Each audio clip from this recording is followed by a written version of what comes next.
கடையேழு வள்ளல்களை பற்றி நாம் அறிந்திருக்கின்றோம்.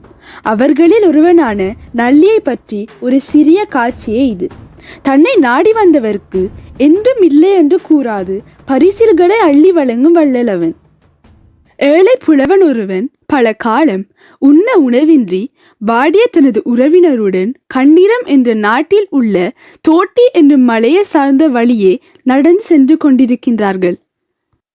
அம்மா, என்னால் இந்த மேடு பள்ளங்களில் நீண்ட தூரம் நடக்க முடியவில்லை. எனது 2 கால்கள் வலிக்கின்றன.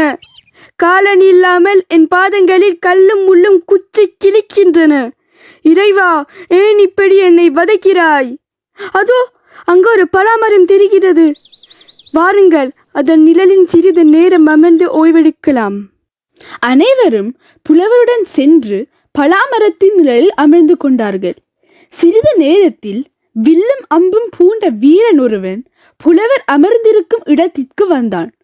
செல்வம் நிறைந்தவன் என்பதை அவனின் தோற்றத்தை பார்த்த உடனே தெரிந்தது. என்ன புலவராரே, இங்கு அமர்ந்திருக்கிறீர்கள்?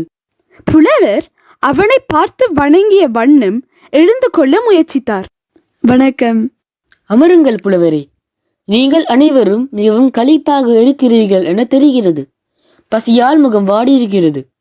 சற்று பொறுங்கள், நானே உங்களுக்கு உணவு சமைத்து கொண்டு வருகிறேன் என்று கூறிவிட்டு அந்த வீரன் தான் வேட்டையாடி கொண்டு வந்த மானின் புலாலை தீ மூட்டி நன்றாக வாட்டி பதம் செய்து புலவருக்கும் அவருடன் இருந்தவருக்கும் உண்ண கொடுத்தான். இதோ உணவை உண்ணுங்கள். நான் அருகில் இருக்கும் அருவியில் நீங்கள் அருந்துவதற்காக நீர் எடுத்து வருகிறேன் என்று கூறிவிட்டு நீர் எடுத்து வந்து உணவு உண்டவர்களுக்கு பருக கொடுத்தான். மிகவும் நன்றி வீரரே. எமது பசிக்கு நீர் அளித்த உணவு அமிர்தமாக இருந்தது. உமக்கு நாம் என்றென்றும் நன்றி கடன் பட்டுள்ளோம். தானத்தில் சிறந்த தானம் அன்னதானம் என்பார்கள். இன்று பசித்திருந்த எமக்கு உணவளித்து அதை நிரூபித்து விட்டீர்கள்.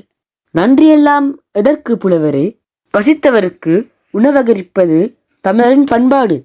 தமிழரின் பண்பாட்டில் விருந்தோம்ப பண்பாடே மிக சிறந்தது. அதனை தான் நான் உங்களுக்கு செய்தேன். புலவரே, நான் ஒரு காட்டுவாசி. புலவராகிய உங்களுக்கு கொடுப்பதற்கு என்னிடம் எந்த பரிசில்களும் இல்லை. இதோ இந்த முத்து மாலையை எனது அன்பு பரிசாக ஏற்றுக்கொள்வீர்களா என்று கூறிக்கொண்டு தனது கழுத்தில் அணிந்திருந்த விலையுயர்ந்த முத்து மாலையை கழட்டி புலவர் கையில் கொடுத்தான். புலவர் ஆச்சரியமாக, நீங்கள் எந்த நாட்டை சேர்ந்தவர்? உங்கள் பெயர் என்ன என அக்காட்டுவாசியை பார்த்து கேட்டார். ஆனால் வீரன் புலவருக்கு எந்த பதிலும் கூறாமல் சிறு புன்னகை மட்டும் உதிர்த்தான். புலவரும் மற்றவர்களும் அவனிடமிருந்து விடை பெற்று புறப்பட்டார்கள். யார் இந்த பெரிய மனம் படைத்த ஆண்மகன்? இவனை பார்த்தால் காட்டுவாசியாக தெரியவில்லையே என்று வழியில் வந்தவரிடம் விசாரித்தார். அவர்தான் இந்த தோட்டி மலைக்கு தலைவன். பெயர் கண்டீரக்கோ பெருநள்ளி. அப்படியா? இவரா கண்டீரக்கோ பெருநள்ளி? இப்படியாக தன் பெயர் வெளியில் தெரியாமல் உதவி புரிபவன் நள்ளி. வள்ளில் வீரன் 7 பெரு வள்ளல்களில் ஒருவன். கண்டீர் நாட்டின் தலைவன். அந்த நாட்டில் முல்லை நிலமாகிய காடுகள் மிகுதி.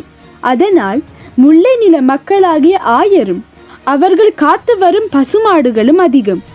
இவ்வழகிய மலைக்கு தலைவனான நள்ளியை இன்றும் தமிழுலகம் பாராட்டி இன்புறுக்கிறது.